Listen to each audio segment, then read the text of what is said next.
Hey everybody, welcome to Hacking Life with Jessie. Today we are going to make strawberry rhubarb jam. I went out and harvested my rhubarb the other day, and now I'm going to teach you how to make jam with it. So the first thing I did was put the rhubarb on wet paper towel, and I rolled it up and put it in a bag, and I put it in the fridge because I didn't have time to deal with it the day that I harvested it. So it's been in the fridge for 2 days and everything still looks good. It didn't get rotten or mushy or anything. So now I'm going to chop it up in pieces with my Ninja and put it in a pot.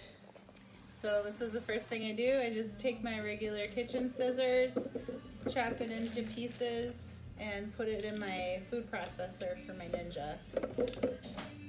Believe me, chopping rhubarb can really kill your hands. So using clean rhubarb and ready to rock and roll, I can just snip and go through this pretty fast. Okay, so we turn the Ninja on, and I'm just going to press pulse.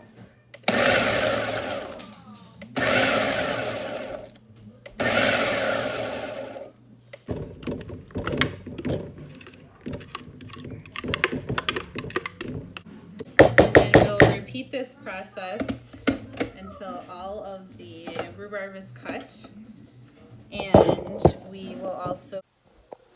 Okay, my strawberry rhubarb jam recipe calls for 5 cups of rhubarb, and so while I was chopping it up and putting it into the pot, I was measuring out the cups and I would write them down. In this case, I only have 10 cups of rhubarb, and I have 10 cups of rhubarb in the pot.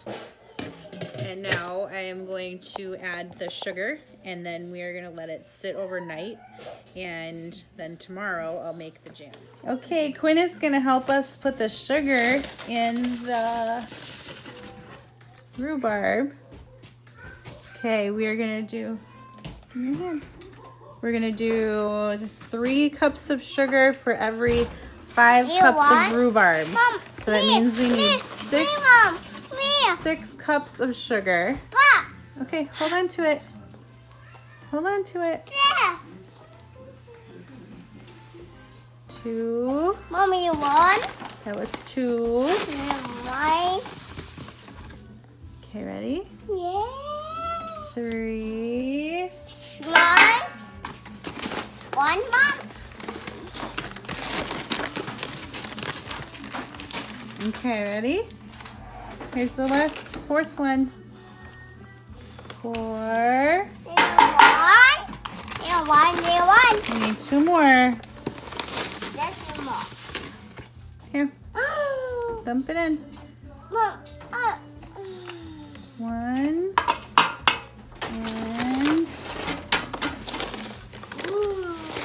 Mom, it's that. 1 more.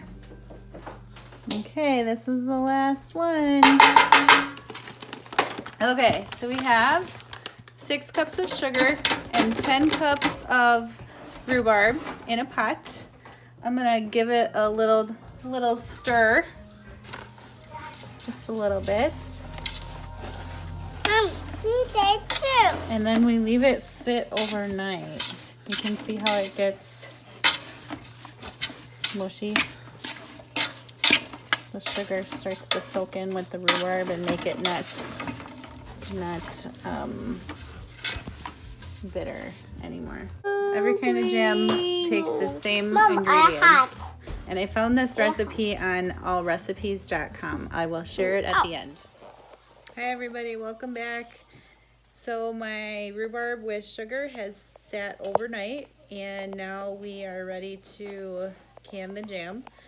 So the first thing that we have to do is turn it on and let it simmer. Once it comes to a boil and simmers, then we let it simmer for about 5 minutes, and then we turn it off and we add Jello to it.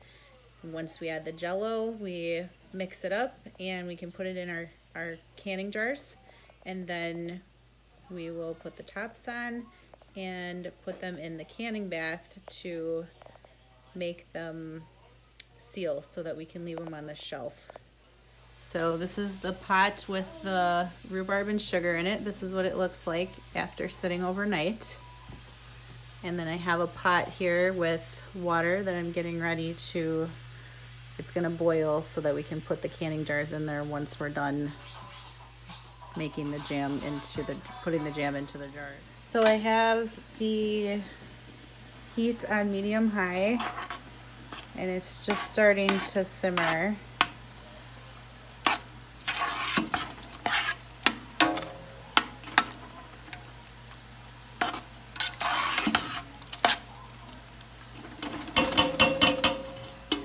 So you basically want to bring it to a boil. I'm going to turn it up to high, bring it to a boil, and then once it's boiling, I'm going to turn it down just a little bit, and then I'll start the clock for 5 minutes. The recipe says to boil it for 10 minutes, but the longer you boil it, the more sweet your jam is going to be.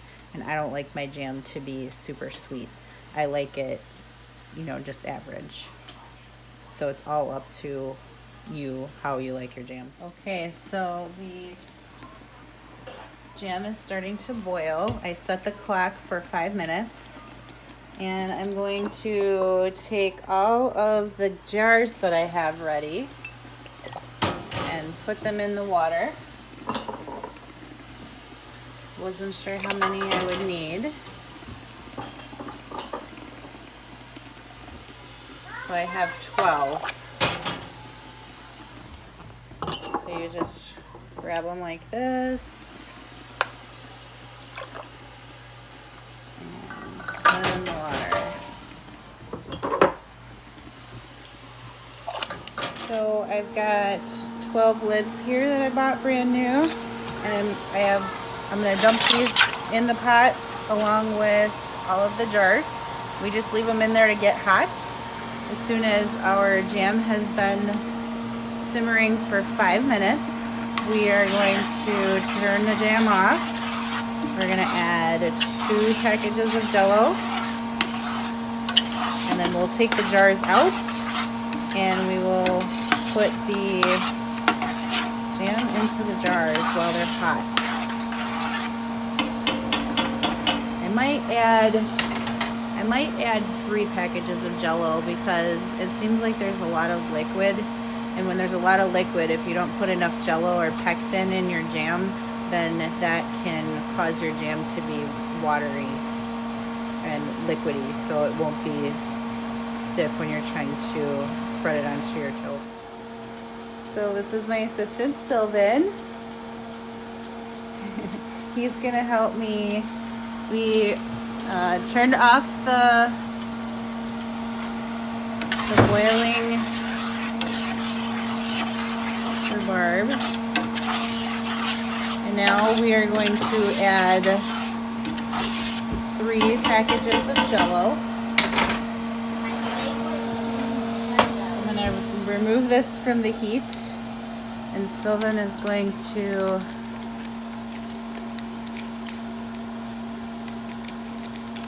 you gotta cut it down farther. Yes. No. Stand it up right here. Right here like this. Okay, hold it standing up because it'll all fall out. I'll show you where to cut. Right there. Underneath there. Right there. Keep it standing up. Okay, Pink. all the way across. Pink. Don't spill any. And don't breathe in when you dump it in the pot. Don't breathe in. Just dump it right out. All of it. Just dump it in there. When you're canning, you gotta be fast. Everything happens right now. Okay? So dump that one in. So we're just using 3 of these strawberry essential everyday Jellos. While he's opening that one, I'm gonna start stirring it. Open it up. Alright, here's the last one. Dump the last one in.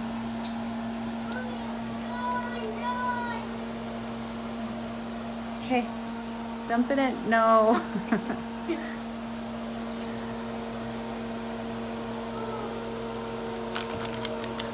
Alright, set it down here. Okay, stir everything up really good. And then we're gonna take all the jars out of the boiling pot of water. Is it stirred good?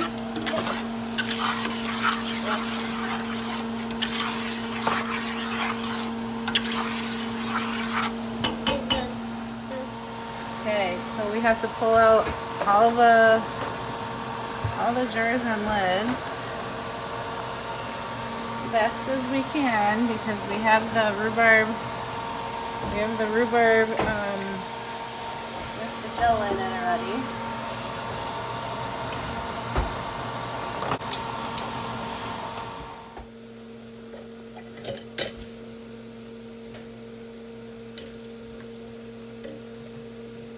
Okay, so I have all the jars out of the hot water bath, and I'm gonna fill up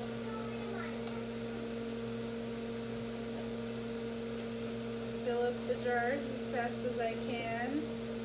So we want to keep the heat in.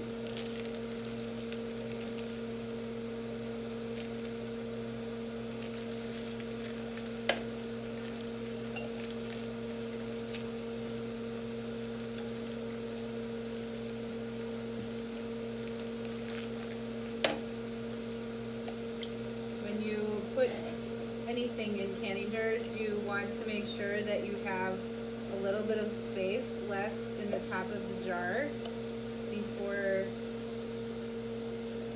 you don't want to fill it all the way to the top, because if you do that, there won't be room for the lid to suck down to seal, and then your jars will overflow. They'll kind of like explode. So there is a little volcano. There is a little tool to check how much head space you have, it's called, in your jars. I normally just try to eyeball it because I do this a lot.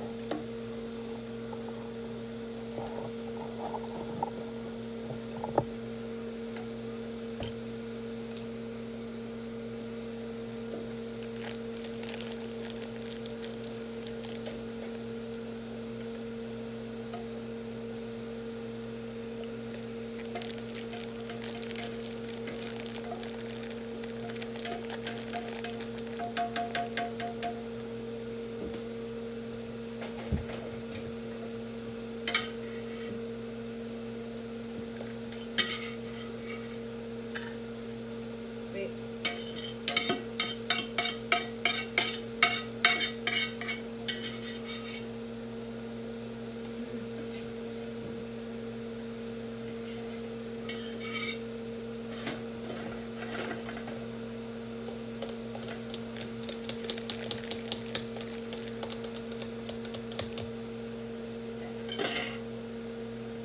So you want to make sure that your jars are dry on the top.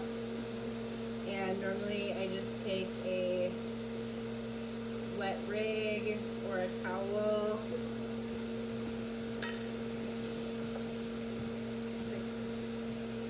And I go around the top and get all the sticky stuff off of it, if there is any on the edges. If you don't do this, then your jars will Explode.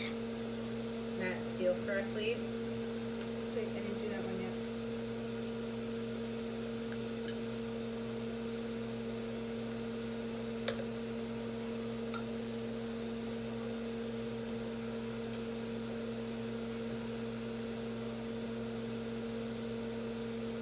So you put your jars on there. You also want to make sure that your lids are dry before you stick them on there.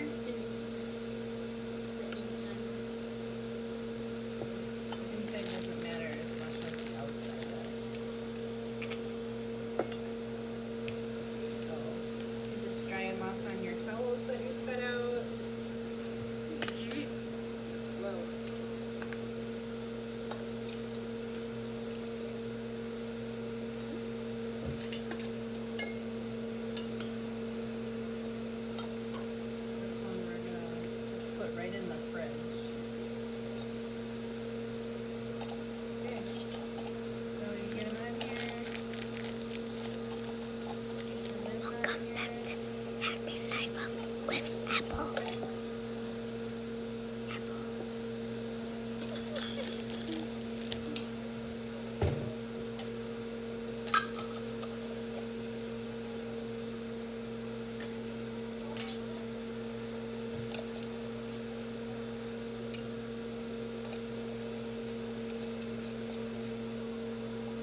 colors. Got gold and I got silver.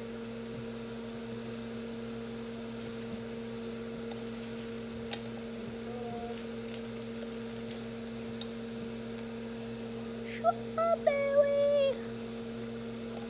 So you put these on finger tight. Don't screw them on really hard before you put them on. Just enough to where they're snug. And you can put them on tighter after you put them in the water bath, you can put them on tighter.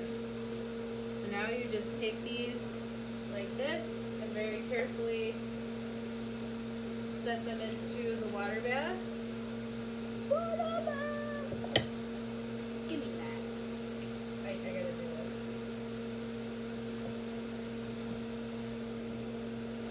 When you have the little jars, you have to make sure that you set them the right way on the wire rack, because otherwise they'll tip over. You don't want that to happen. If they tip over, they can spill out and make a big mess.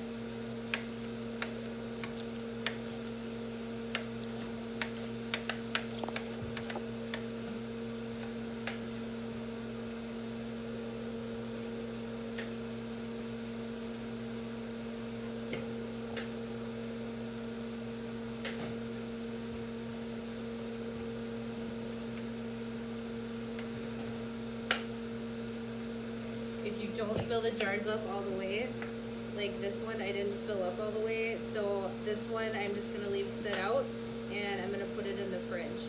If they're not full all the way, it's not a good idea to put them in the water bath because they can get like condensation inside there, in between there I guess, and they become bad.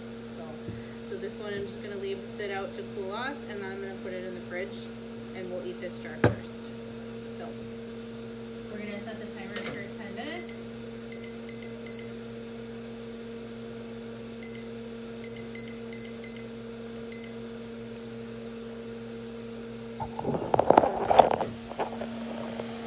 And we're going to watch them boil away for 10 minutes.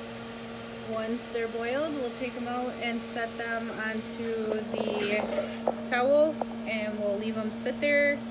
All the tops will pop down and they will suck in, and that way you know that it's like vacuum sealed, and you can set them out on the shelf and they'll be good there for a year or 2, 3, however long.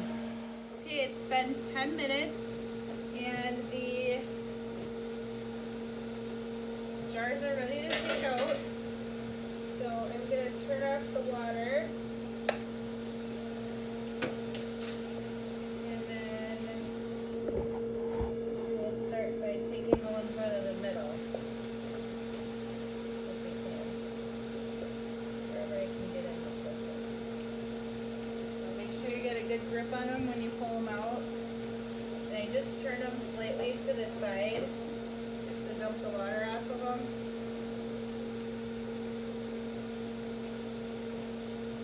But I don't turn them all the way over, just tilt them a little bit.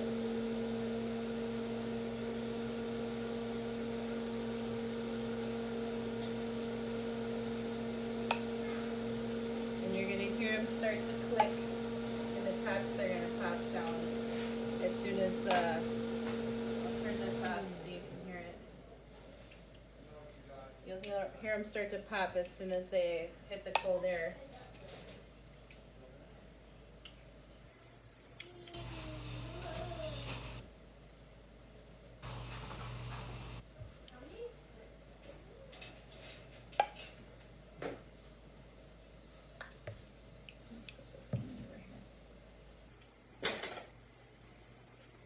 And there you have it. That's how you make strawberry rhubarb jam. I'm going to share the recipe with you at the end of my video. And I got this recipe off of the All Recipes website. That's the one that I use for almost all the cooking I do, other than the stuff that I make up in my head. This recipe is amazing, and you can use it for all different types of fruits.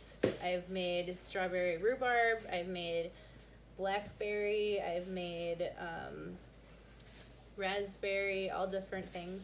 You can interchange the Jello. You can use all different flavors. So I've used strawberries, like real strawberries as the fruit, and I've used strawberry Jello normally.